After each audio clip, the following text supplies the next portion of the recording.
Hello, my name is Macy Hargis, and this is my final discussion post for Philosophy 135. My meaning of life and my ethical views. To start, I don't think there is a universal meaning to life. More so, I think there are things that give value to life, which can also give it purpose. So the first ethical idea that I think gives value to life is the golden rule.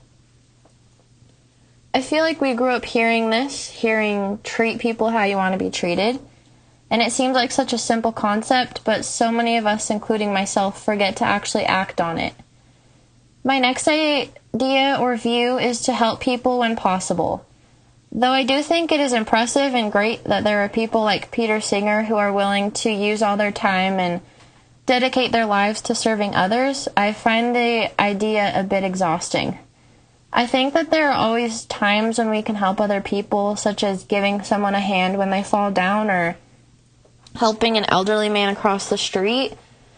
But I don't think that all of our time, our money, and our focus should be pushed towards others. For me, when we are able to help is when we should. But I don't think it is bad or wrong to give time and focus to ourselves. The next idea has two different bases. The main being that everyone should be treated as equals. Now, I also recognize that people are not equal in all of the same senses. Some are given different advantages over others, and across the board we have different beliefs and follow different standards. So really what I'm saying with this view is just the acceptance of people as a whole, the acceptance of people's beliefs, what they do with their life, how they find their own happiness, just so long as it's not doing anything unjust or morally wrong. And my last view kind of incorporates everything else as to how we can do it, and it is the most important thing is to find happiness. So the influential philosophers that I chose were philosophers that opened my eyes to new ideas. And no, I do not agree with every single thing that these philosophers wrote or decided, but even the things I don't agree on allowed me to expand my own thoughts, which is why I chose them. So to start, I have Aristotle. I like the idea of happiness being the highest good and having virtue relate to our ability to reason. I also found the golden mean to make a lot of sense, and the having two types of instrumental ends added onto that. I like how he encouraged learning and defined virtue as a skill or a way of living, because in its sense, it gives everyone an opportunity to discover virtue, because everyone can learn. And so that's one idea from Aristotle that I did really like. The next philosopher I chose was Immanuel Kant. My favorite idea brought from Kant was the idea that we perceive through concepts and experiences. I think the categorical imperative is easy to understand as to how life would look like if it were to be followed. And I think Kant's ideas and Aristotle's almost complement each other in the way that they affirm the dominant role of an individual over the results of their actions. And they also both had views that there are actions that are intrinsically condemnable, though they may have not been about the same actions specifically.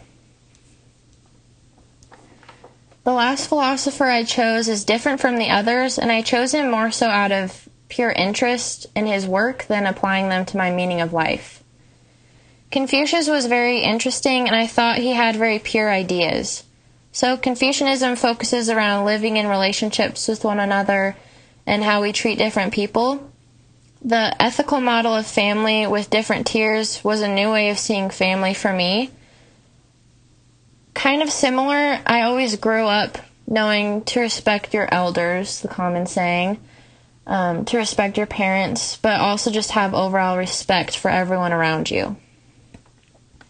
So I enjoyed the ideas of living in harmony that Confucius brought and having these different relationships with different people on numerous levels.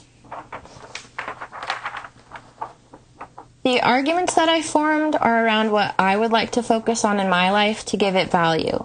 The first is, since happiness is built on social relationships, it is just as important for a person to make themselves happy as well as the people around them. This may seem kind of opposite as what I said before, because I said I think it's important to help people when we can, not to dedicate our whole lives around helping others. So my second argument kind of follows in that suit. A person should not help another person to such an extent that they would become unhappy themselves. There are limitations to our ability to help others. Though people should be treated the same, we are all not given the same advantages and or disadvantages in life. Not every aspect of our life is in our control. I think a better wording of this would probably be that people should be treated the same even though they are not given the same advantages and disadvantages. And then my final argument, I kind of took all my ideas and put it into one. And it is, therefore, in order to have happiness, one must find a balance between helping others and themselves and accepting responsibility for only what they can change. Thank you for watching.